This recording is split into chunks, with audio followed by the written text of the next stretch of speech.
Hello friends, आप सबका आपके अपने चैनल गोविंद लेक्चर्स में हार्दिक स्वागत है। तो आज की इस क्लास में हम कक्षा 10 विज्ञान विषय के अध्याय 13 विद्युत धारा के चुंबकीय प्रभाव के पाठ के भीतर जितने भी प्रश्न दिए गए हैं उन सभी प्रश्नों के उत्तर जानने की बहुत अच्छे से कोशिश करेंगे।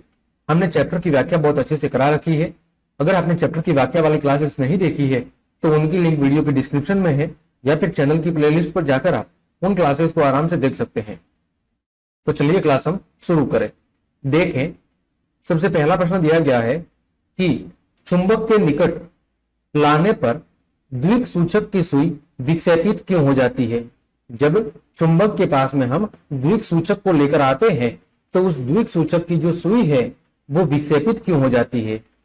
द्विक सूचक को हम कंपास भी कह सकते हैं। क्या कह सकते हैं? कंपास, जिससे हमें दिशा का ज्ञान होता है। तो चुंबक के निकट द्विक सूचक को लाने पर उसकी जो सुई है उसमें हमें विक्षेप देखने को क्यों मिलता है, इसके पीछे कारण क्या है। तो देखें, द्विक सूचक की सुई एक छोटा छड़ चुंबक होती है, यानी द्विक सूचक के अंदर जो सुई लगी होती है वो अपने आप में एक छोटी छड़ चुंबक होती है, जिसके दोनों सिरे उत्तर और दक्षिण दिशाओं की ओर क्या करते हैं? संकेत करते हैं। यानी उस छड़ चुंबक जो सुई के रूप में है उसके दोनों सिरे, एक सिरा उत्तर की ओर एक सिरा दक्षिण दिशा की ओर संकेत करता है। जब एक छड़ चुंबक द्विक सूचक के समीप लाया जाता है, यानी उस द्विक सूचक कंपास के पास में जब एक हम दूसरा चुंबक लेके आते हैं तो द्विक सूचक की जो सुई है वो क्या होती है? विक्षेपित होती है, यानी हिलती डुलती है। तो इसका पीछे कारण क्या है कि चुंबक का जो चुंबकीय क्षेत्र है, जो चुंबक हम उसके पास में लेकर आए हैं, उस चुंबक का जो चुंबकीय क्षेत्र है वो द्विक सूचक के उत्तरी और दक्षिणी ध्रुवों पर बराबर और कैसा बल लगाता है? विपरीत बल लगाता है। कैसा बल लगाता है? बराबर और विपरीत बल लगाता है। इसीलिए द्विक सूचक की जो सुई है वो क्या हो जाती है? वो विक्षेपित हो जाती है।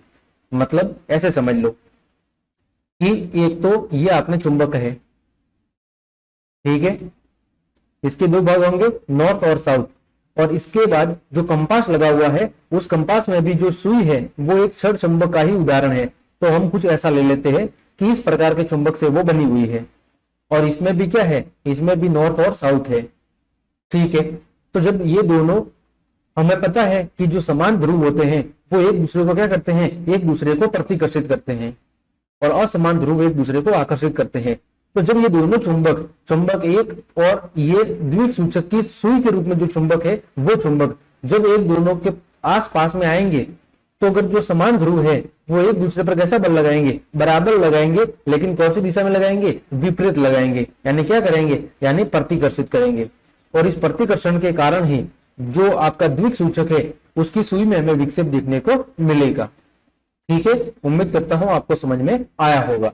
आगे बढ़ते हैं प्रश्न संख्या 2 की ओर।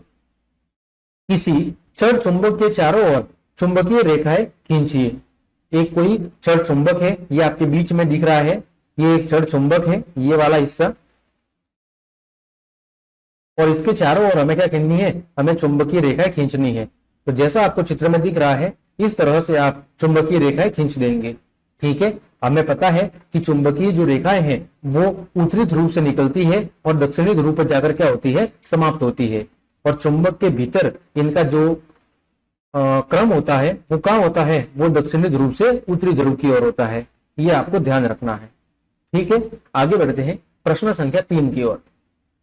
चुंबकीय चित्र रेखाओं के गुणों की सूची बनाइए। यानी जो चुंबकीय चित्र रेखाएं अभी हमने दृढ़ चुंबक के चारों ओर खींची थी, उन चुंबकीय रेखाओं की गुण या विशेषता क्या है ये आपको बतानी है। तो देखिए, पहली विशेषता है कि जो चुंबकीय रेखाएं हैं वो सदैव उत्तरी ध्रुव से शुरू होती है और दक्षिणी ध्रुव पर जाकर क्या होती है? समाप्त होती है। ये पहली विशेषता है कि उत्तरी ध्रुव पर शुरू होगी, यहां से देखो नॉर्थ पोल से शुरू होती है और साउथ पोल पर जाकर क्या होती है? खत्म होती है। पहली विशेषता। दूसरी विशेषता, चुंबकीय रेखाएं कभी भी एक दूसरे को नहीं काटती है। दो चुंबकीय रेखाएं कभी भी एक दूसरे को किसी भी बिंदु पर प्रतिच्छेद नहीं करती है, ठीक है। क्षेत्र रेखाओं की दिशा उत्तरी ध्रुव से सदैव दक्षिणी ध्रुव की ओर होती है। अभी हमने बात की क्षेत्र रेखाओं की जो दिशा है वो उत्तरी ध्रुव से सदैव दक्षिणी ध्रुव की ओर होती है। जहां चुंबकीय क्षेत्र रेखाएं अपेक्षाकृत अधिक निकट यानी पास पास होती है, वहां चुंबकीय बल की क्या होती है? प्रबलता होती है। यानी कि ये जो ध्रुवों वाला एरिया है जहां पर चुंबकीय रेखा बहुत पास पास होती है, वो ये बताता है कि यहाँ पर चुंबकीय क्षेत्र का जो मान है वो बहुत ही ज्यादा है, प्रबल है। ठीक है, ये रेखाएं एक बंद वक्र बनाती है, यानी जो चुंबकीय रेखा है वो क्या करती है, एक बंद वक्र का निर्माण करती है। देखो जैसे यहां से ये खत्म हुई, ये फिर यहां से वापस ये क्या होगी, इस भाग में नॉर्थ से साउथ, तो इस तरह ये क्या करती है, एक बंद वक्र का निर्माण करती है। इसका निर्माण करती है, एक बंद वक्र का निर्माण करती है। तो ये विशेषता होगी चुंबकीय क्षेत्र रेखाओं की। आगे बढ़ते हैं, अगला प्रश्न है, दो चुंबकीय क्षेत्र रेखाएं एक दूसरे को प्रतिच्छेद क्यों नहीं करती है, इसके पीछे का कारण क्या है। तो देखो, जो चुंबकीय सुई है, जो चुंबकीय सुई है वो सदैव और सदैव केवल एक ही दिशा की ओर क्या करती है, संकेत करती है। कभी भी एक साथ में वो दो दिशाओं को प्रदर्शित नहीं कर सकती। तो जो दो चुंबकीय क्षेत्र रेखाएं हैं वो कभी भी एक दूसरे को प्रतिच्छेद नहीं करती। क्यों? क्योंकि यदि वे कभी एक दूसरे को प्रतिच्छेद करेगी तो फिर प्रतिच्छेद बिंदु पर क्या होगी, चुंबकीय क्षेत्र की दो दिशाएं हो जाएगी, जो कि वास्तव में क्या है, असंभव है। यानी कि यदि दो चुंबकीय रेखाएं एक दूसरे को किसी बिंदु पर प्रतिच्छेद करेगी, यानी कहीं पर अगर काटेगी, तो उस बिंदु पर चुंबकीय क्षेत्र की कितनी दिशा दिखाई जाएगी, दो दिशा होगी, जैसा कि वास्तव में संभव नहीं है, क्योंकि चुंबकीय क्षेत्र की सदैव एक ही दिशा होगी। क्योंकि जो द्विक सूचक के अंदर जो चुंबकीय सुई होती है वो एक टाइम पर केवल एक ही दिशा को प्रदर्शित कर सकती है। लेकिन अगर प्रतिच्छेद रेखाएं यदि चुंबकीय रेखाएं एक दूसरे को प्रतिच्छेद करेगी तो ऐसी स्थिति में वहां पर दो दिशाएं हो जाएगी, जो कि वास्तव में संभव नहीं है। ठीक है, इस वजह से कभी भी चुंबकीय रेखाएं एक दूसरे को प्रतिच्छेद नहीं करती है। आगे बढ़ते हैं, मेज के तल पर पड़े तार के वर्ताकार पास पर विचार कीजिए। यानी एक मेज है और उसके ऊपर एक वर्ताकार पास रखा गया है। मान लीजिए इस पास में दक्षिणवर्त विद्युत धारा प्रवाहित हो रही है। कैसे? दक्षिणावर्त यानी कि घड़ी की दिशा में विद्युत धारा प्रवाहित हो रही है। तो दक्षिण हस्त अंगुष्ठ नियम को लागू करके पास के भीतर और बाहर चुंबकीय क्षेत्र की दिशा आपको ज्ञात करनी है। जैसा कि आपको नीचे दिख रहा है चित्र में, ये टेबल है, ठीक है, और इसके ऊपर ये वर्ताकार पास रखा गया है। क्या रखा गया है? वर्ताकार पास रखा गया है। ठीक है, अब हमें यहां पर इसकी चुंबकीय क्षेत्र की दिशा इसके बाहर वाले भाग में और अंदर वाले भाग में आपको बतानी है। तो जब मेज के तल पर तार का वर्ताकार पास पड़ा हो तो पास के अंतर चुंबकीय क्षेत्र तल के लंबवत ऊपर से नीचे की तरफ होगा। यानी इसका जो चुंबकीय क्षेत्र है बाहर की तरफ वो इस तल के लंबवत होगा, यानी 90 डिग्री के कोण पर होगा, ऊपर से नीचे की तरफ। कहां पर? इसके अंदर वाले भाग में। ये जो आपको दिख रहा है अंदर की ओर, इसके अंदर की ओर जो चुंबकीय क्षेत्र है वो ऊपर से नीचे की ओर लंबवत होगा, जबकि जो बाहर चुंबकीय क्षेत्र है वो नीचे से ऊपर की ओर क्या होगा? लंबवत होगा। यानी इस वर्ताकार पास के बाहर जो चुंबकीय क्षेत्र है वो नीचे से ऊपर की ओर लंबवत होगा, और वर्ताकार पास के अंदर जो चुंबकीय क्षेत्र है वो ऊपर से नीचे की ओर क्या होगा? लंबवत होगा। ठीक है, यही आपको बताना था। आगे बढ़ते हैं, किसी दिए गए क्षेत्र में चुंबकीय क्षेत्र एक समान है। क्या बोल रहा है? कोई आपके पास एरिया दिया गया है और उसमें चुंबकीय क्षेत्र कैसा है? एक समान है।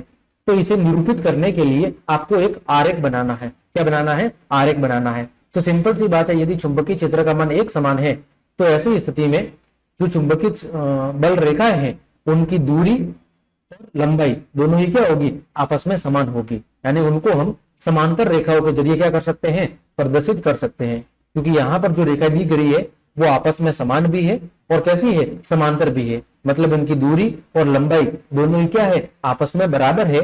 अतः ये एक समान चुंबकीय क्षेत्र को क्या करती है? रिप्रेजेंट करती है। एक समान चुंबकीय क्षेत्र को क्या करती है? प्रदर्शित करती है।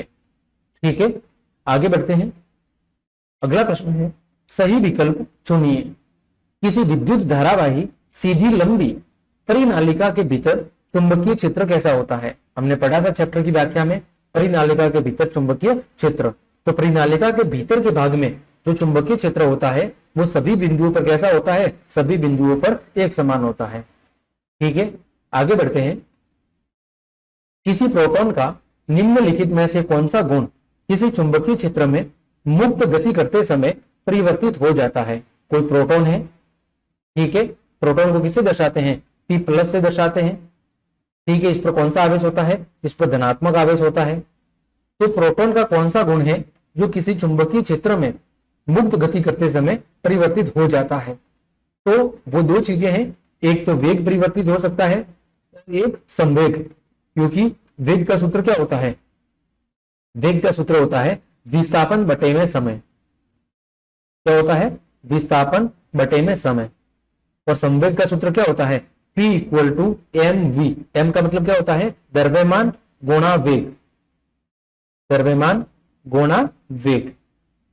तो देखो, चुंबकीय बल है वो प्रोटॉन की गति पर कैसे कार्य करेगा? लंबवत कार्य करता है। अतः यह द्रव्यमान और चाल को तो प्रभावित नहीं कर पाएगा, लेकिन वेग और संवेग में परिवर्तन ला सकता है, क्योंकि वेग के समय वो विस्थापन या समय, उसमें से कुछ भी परिवर्तन हो सकता है चुंबकीय क्षेत्र के आधार पर। और जब वेग या समय में से कुछ भी परिवर्तित होगा, यानी विस्थापन या समय में से कुछ भी परिवर्तित होगा, तो वेग भी परिवर्तित हो जाएगा। और जब वेग परिवर्तित होगा तो संवेग भी क्या होगा? परिवर्तित हो जाएगा। तो अगर प्रोटॉन किसी चुंबकीय क्षेत्र में मुक्त रूप से गति कर रहा है, तो उस स्थिति में चुंबकीय क्षेत्र के प्रभाव के कारण दो चीजों में परिवर्तन संभव हो सकता है, वेग और संवेग में। आगे बढ़ते हैं। क्रियाकलाप 13.7 में हमारे विचार से छड़ AB का विस्थापन किस प्रकार प्रभावित होगा यदि। अब क्रियाकलाप 13.7 क्या है उसको मैं अभी आपको चित्र यहां पर समझा देता हूं। तो ये आपके सामने क्रियाकलाप 13.7 दिया गया है, जिसमें क्या है? ये एक छड़ चुंबक है और इसके पास में एक दूसरी चुंबक को लाया जा रहा है। ये कौन सी है? ये एक छड़ चुंबक है, ठीक है, किसी धारावाही छड़ AB, ठीक है। ये क्या है? धारावाही छड़ है, यानी कि छड़ चुंबक है, छड़ चुंबक है। और इसके बाद आज पास में हम क्या ला रहे हैं? एक अन्य चुंबक ला रहे हैं, ये वाले,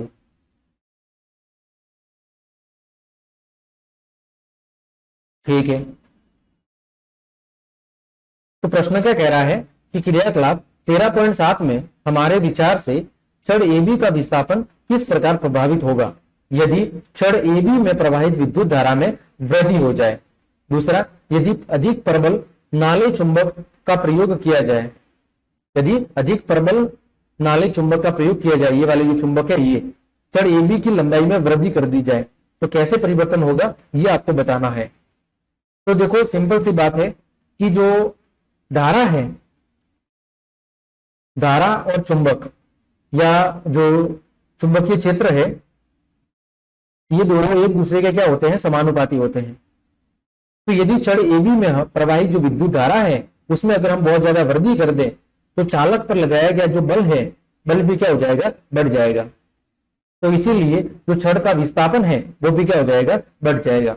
सिंपल सी बात है, धारा और चुंबकीय क्षेत्र या चुंबकीय बल एक दूसरे के समानुपाती है। यदि धारा का मान बढ़ जाएगा तो लगने वाले बल का मान भी क्या हो जाएगा? बढ़ जाएगा। पर ऐसी स्थिति में छड़ का जो विस्थापन है वो भी क्या हो जाएगा? बढ़ जाएगा। दूसरा, यदि हम प्रबल नाल चुंबक का प्रयोग करें तो चुंबकीय क्षेत्र का क्या हो जाएगा? प्रभाव बढ़ जाएगा। और चुंबकीय क्षेत्र का अगर प्रभाव बढ़ जाएगा तो उसके द्वारा छड़ पर लगने वाला बल भी क्या हो जाएगा? बढ़ जाएगा। और साथ ही छड़ का विस्थापन भी क्या हो जाएगा? बढ़ जाएगा। यदि चुंबकीय क्षेत्र बढ़ेगा तो इस नाल चुंबक के द्वारा इस छड़ चुंबक पर लगने वाला जो बल है वो भी बढ़ जाएगा। और जब बल बढ़ जाएगा तो विस्थापन भी क्या हो जाएगा? बढ़ जाएगा। अगला है, छड़ AB की लंबाई में वृद्धि कर दे। यदि छड़ AB की लंबाई में क्या कर दे? वृद्धि कर दे, तो बल में भी क्या हो जाएगी? वृद्धि हो जाएगी। और जब बल में वृद्धि हो जाएगी तो छड़ का जो विस्थापन है वो भी क्या हो जाएगा? छड़ का विस्थापन भी बढ़ जाएगा। तो तीनों स्थितियों में यदि बल बढ़ रहा है तो विस्थापन भी क्या होगा? बढ़ेगा। आगे बढ़ते हैं। अगला प्रश्न है आपके सामने, पश्चिम की ओर प्रक्षेपित कोई धनावेशित कण अल्फा कण किसी चुंबकीय क्षेत्र द्वारा उत्तर की ओर विक्षेपित हो जाता है, तो चुंबकीय क्षेत्र की दिशा क्या है? देखो, पश्चिम की ओर प्रक्षेपित कोई धनावेशित कण है अल्फा कण, वो किसी चुंबकीय क्षेत्र के द्वारा उत्तर की ओर क्या होता है? विक्षेपित होता है, ठीक है। तो चुंबकीय क्षेत्र की दिशा क्या है वो आपको बतानी है, चुंबकीय क्षेत्र की दिशा बतानी है। तो ऐसी स्थिति में चुंबकीय क्षेत्र की जो दिशा होगी वो कहां पर होगी, वो ऊपरी मुखी होगी। ऐसा फ्लेमिंग के वाम हस्त नियम के अनुसार होगा। इसके अनुसार होगा, फ्लेमिंग के वाम हस्त के नियम के अनुसार होगा। मतलब देखो ये वाली जो चालक की गति है, चालक की गति किसको रिप्रेजेंट कर रही है, चालक की गति आपके अगर पश्चिम दिशा को रिप्रेजेंट कर रही है इस तरफ, तो जो आपका चुंबकीय क्षेत्र है वो कैसे होगा, इस तरह ऊपरी मुखी होगा। और जो ये चालक में प्रेरित विद्युत धारा की दिशा है वो कुछ इस तरह होगी। तो यहां पर है ये जो चीज है ये किसको दर्शा रही है, ये चुंबकीय क्षेत्र की दिशा को दर्शा रही है। ठीक है, क्योंकि ये पश्चिम दिशा है उस केस में, तो ये होगा ऊपरी मुखी। आगे बढ़ते हैं, फ्लेमिंग का वाम हस्त का नियम लिखिए। बिल्कुल सरल है। फ्लेमिंग का वाम हस्त का नियम क्या कहता है कि अपने बाएं हाथ के अंगूठे, तर्जनी और मध्यमा अंगुली को इस प्रकार फैलाओ कि ये तीनों एक दूसरे के क्या हो, परस्पर लंबवत हो, यानी 90 डिग्री के कोण पर हो। तो ऐसी स्थिति में जो तर्जनी अंगुली है वो आपकी चुंबकीय क्षेत्र की दिशा को प्रदर्शित करेगी, मध्यमा अंगुली धारा के प्रवाह की दिशा को बताएगी, और जो अंगूठा है वो चालक की दिशा को क्या करेगा, संकेत करेगा। और इसी को क्या कहते हैं, इसी को फ्लेमिंग का वाम हस्त का नियम कहते हैं। जैसा आपको चित्र में दिख रहा है, अंगूठा है, फिर ये आपका अंगूठा है, ये आपकी तर्जनी अंगुली है और ये आपकी मध्यमा अंगुली है। ठीक है, जो अंगूठा है वो चालक की दिशा को बतलाएगा, इसको बताएगा, चालक की दिशा को बतलाएगा, यानी कि बल को बतलाएगा, लगने वाले बल को। तर्जनी चुंबकीय क्षेत्र को बताएगी और मध्यमा विद्युत धारा की दिशा को प्रदर्शित करेगी। यह है आपका फ्लेमिंग का वाम हस्त का नियम। आगे बढ़ते हैं, विद्युत मोटर का सिद्धांत क्या है, यानी विद्युत मोटर किस प्रिंसिपल पर काम करती है वो आपको बताना है।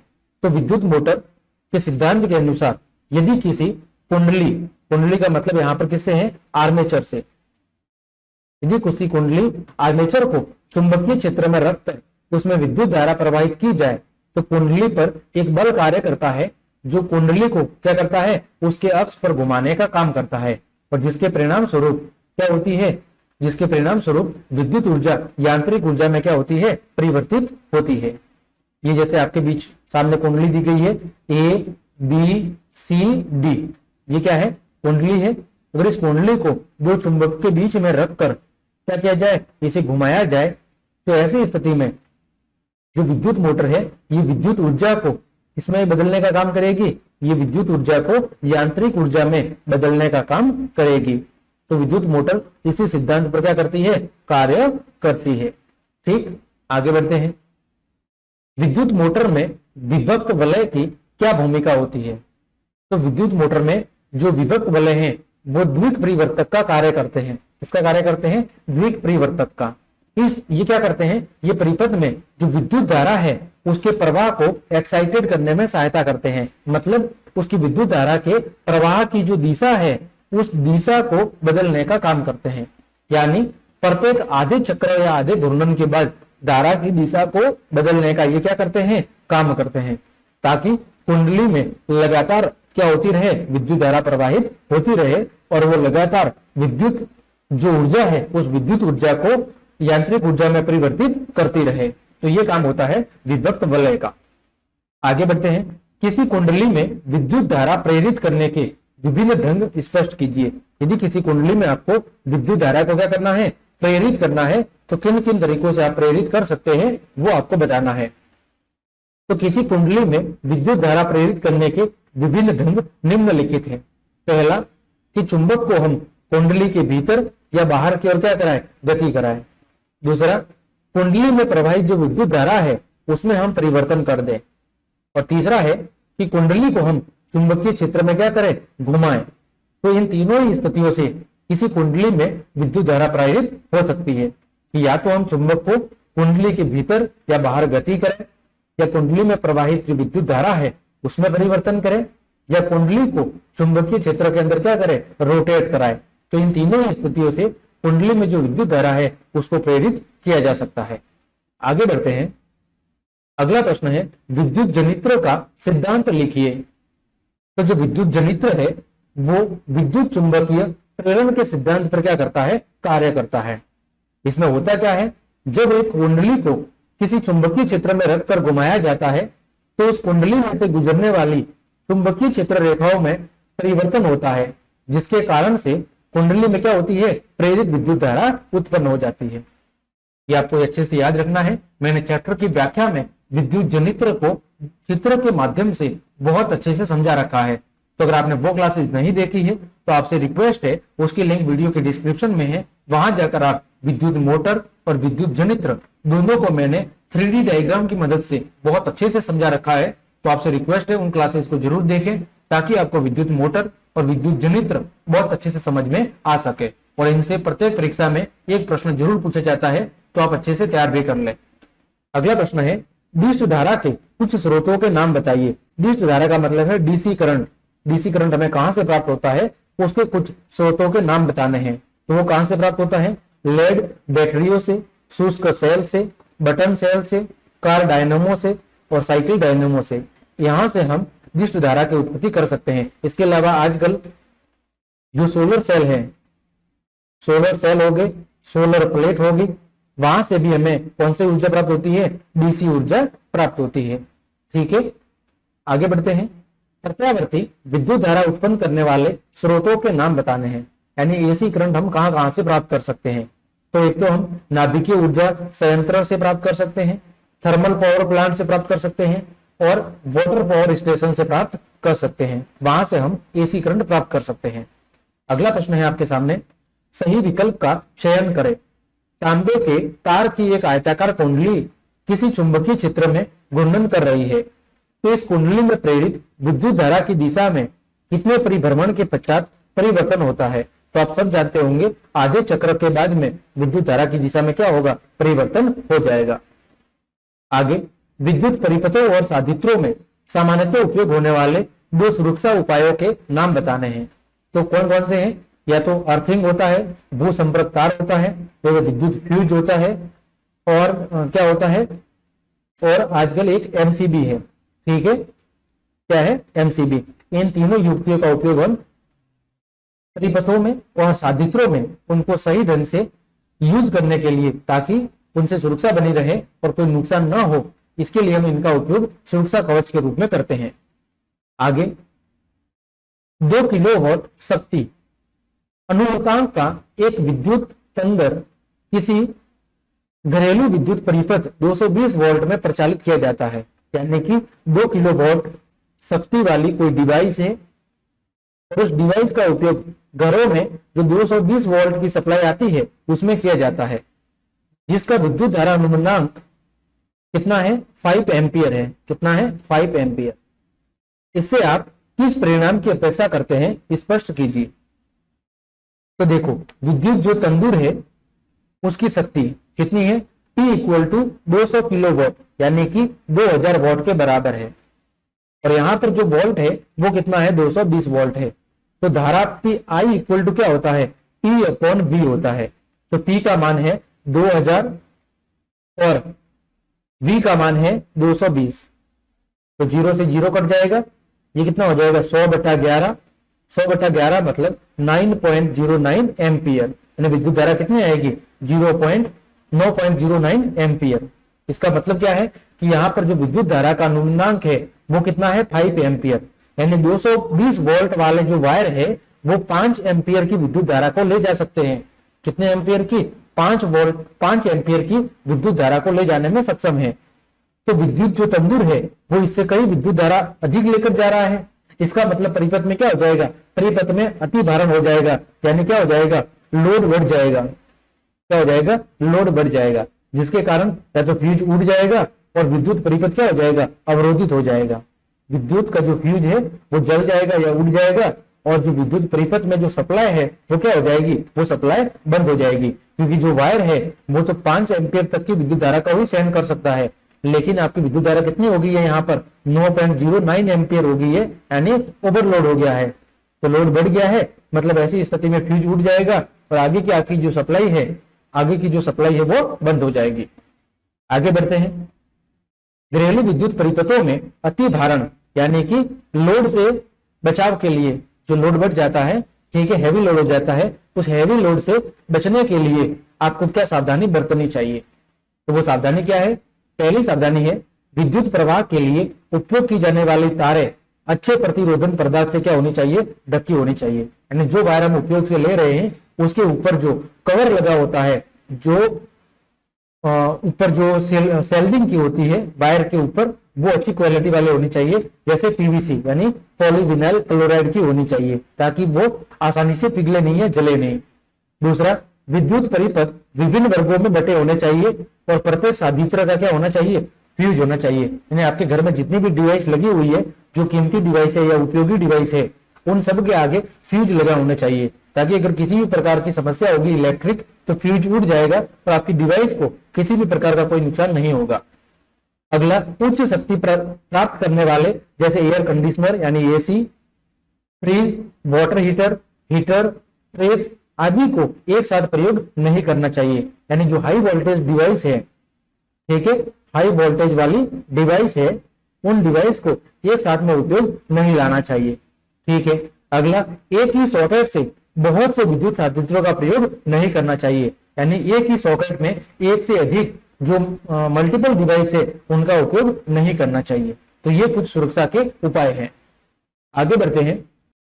तो इस प्रकार हमने आपके पाठ के भीतर दिए गए जितने भी अभ्यास के प्रश्न हैं, उन सभी प्रश्नों के उत्तर बहुत अच्छे से जान लिए हैं। उम्मीद करता हूं सभी प्रश्न आपको अच्छे से समझ में आए होंगे। तो क्लास देखने के लिए आप सभी को धन्यवाद। यदि आपको मेरी क्लास और मेहनत पसंद आई है तो फिर लाइक, कमेंट, शेयर और सब्सक्राइब जरूर करें। आज के लिए इतना ही। जय हिंद, जय भारत।